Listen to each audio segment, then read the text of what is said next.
Siyempre, di po magpalupig ang ato ang grade 1, no? Na diri si Romy Madanga.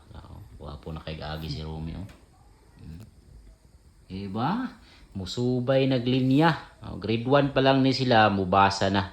Makakaya na silang basag sentence mga gaw nga Tagalog, no? Makabilib, no? Dala pa si Nanay Lydia, ato ang grade 1. Ya single na ako. Nya, oy, napahabol pa si Daigaw, single na daw siya gaw, no?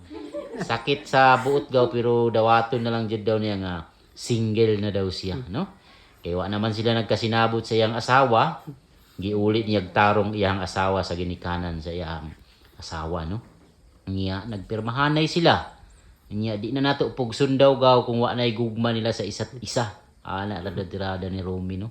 Dawat naman mo Romy anda. Importante adun single kaw. Single pa. O niya nagpadayong kag eskwela. Ana ra jud. Abigay na ako ni siya mga gaw og muundang na siya pag eskwela ba kay naglalis-lalis na taon ni sa ilang asawa niya, nagbulag na pa jud pero di jud daw niya kayang biyaan iyang pagtuon mga gaw, no?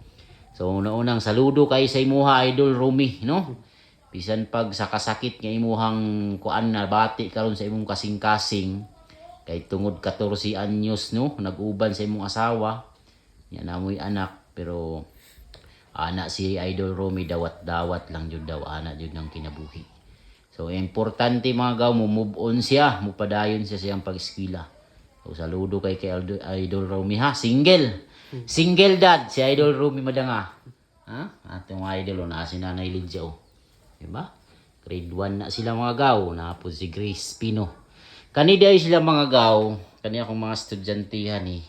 So dili ni dapit diri sa tabunan, no? Saludo kay kuani sa ilahang mga gaw kay perti kalayo sa ilahang area.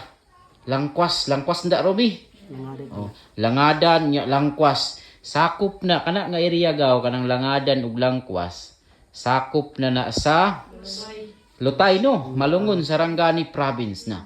Imagine na mga gaw nga sakop na sila sa Malungon Sarangani province. Unya diri man sila nakakita o nakabalita sila gaw nga gadawat tag estudyante diri sa TFS of Tabunan Elementary School, no? Davao Occidental. So nangutana sila gaw nya nakuanan nila nga mudawat jud dayta.